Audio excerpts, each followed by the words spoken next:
saudara-saudara sebangsa dan setanah air, kita tahu bersama bahwa sejak munculnya pandemi COVID-19, banyak sekali korban yang terkena dampak, ada yang sembuh, ada yang meninggal. Kejadian ini sangat memprihatinkan kita semua, masyarakat Indonesia dan masyarakat dunia. Tentu saja tidak ada yang bisa kita anggap remeh dalam persoalan ini, karena di dunia luar sekalipun yang merupakan negara maju juga sangat terpukul dengan adanya pandemi COVID-19 ini. Akhir-akhir ini, terutama setelah dilonggarkannya berbagai aktivitas di pasar, di tempat ibadah dan sebagainya, ini ada peningkatan jumlah yang terkena dampak COVID-19 ini.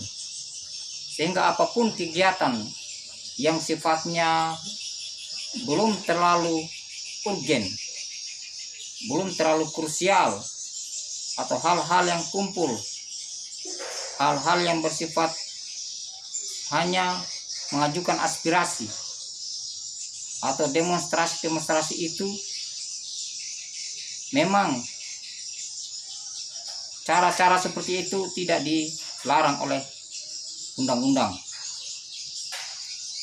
Kebebasan berpendapat, kebebasan berkumpul telah dilindungi oleh undang-undang. Namun di bawah itu ada namanya peraturan yang harus kita taati bersama. Baik peraturan sebelum adanya COVID-19, terlebih-lebih pada saat adanya COVID-19 ini. Masyarakat dunia disibukkan oleh keadaan dan berbagai situasi yang terjadi di berbagai belahan dunia. Korban-korban meninggal berjatuhan, dan orang-orang yang tadinya tidak terdeteksi sekalipun menjadi reaktif dan terkena dampak dari COVID-19 ini. Ini harus menjadi perhatian kita bersama, harus menjadi keprihatinan kita semua, agar penyakit yang mematikan ini, penyakit yang memang sangat ditakuti hari ini, harus menjadi perhatian, harus menjadi konsen kita semua, agar penyakit ini tidak melebar, tidak kemudian meluas di berbagai belahan Indonesia pun belahan dunia. Kita coba saksikan, ya, berbagai daerah disibukkan oleh peningkatan jumlah yang terkena dampak. Kita lihat data pada tanggal 2 September 2020 di Indonesia ini terkonfirmasi 295.495.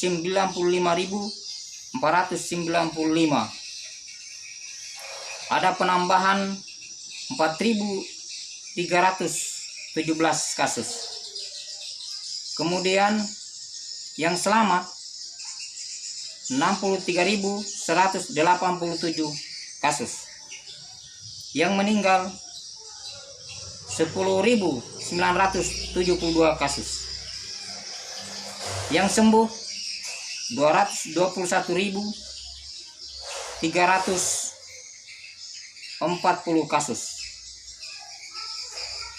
Kemudian kalau kita menengok di berbagai provinsi di Indonesia bagian barat, untuk DKI Jakarta yang terkonfirmasi 78.187 kasus, yang meninggal 1.738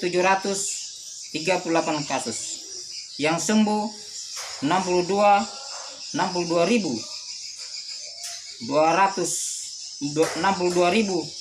kasus. Untuk di bagian Indonesia Tengah, ya, kami ambil data di Provinsi Sulawesi Tenggara, terkonfirmasi 2.989 kasus, meninggal 61, yang sembuh 2037 kasus. Untuk di Papua Barat, di Indonesia bagian timur, terkonfirmasi 2213 kasus, yang meninggal 35 kasus, sembuh 1164 kasus. Di ujung barat Indonesia, ya, Kepulauan Riau 2273 kasus, yang meninggal 56 kasus, yang sembuh 1428 kasus. Data-data ini memperlihatkan bahwa ada peningkatan dari korban-korban atau orang-orang yang terkena dampak dari pandemi COVID-19 ini. Olehnya itu, seperti kita lihat kejadian di Surabaya, ada anggota organisasi kami yang kemudian dibubarkan. Tentu saja itu berdasarkan keadaan-keadaan yang kita alami sekarang ini.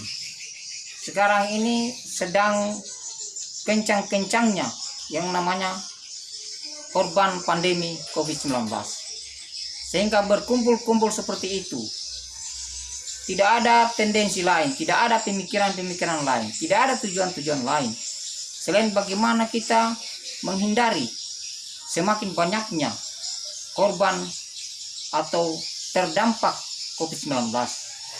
Karena ini tidak memilih siapa yang akan dikena, tidak memilih identitas, tidak memilih agama, tidak memilih suku, tidak memilih orang sehat atau orang yang sedang sakit. Siapapun bisa terkena dampak. Olehnya itu, mari kita ikuti protokol kesehatan dengan benar-benar taat, dengan benar-benar ketat. Misalnya penggunaan masker, terutama ketika kita berhadapan atau bertemu dengan orang-orang di luar sana.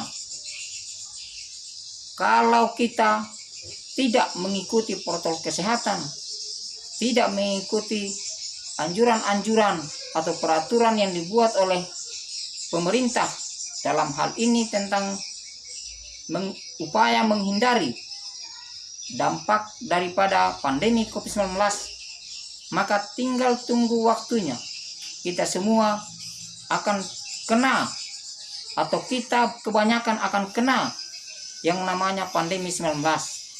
Ini harus menjadi konsen, harus menjadi perhatian, harus menjadi pengawasan kita semua, agar benar-benar Indonesia ini, bahkan seluruh dunia, atau paling tidak di keluarga kita sendiri, bisa terhindar dari pandemi COVID-19.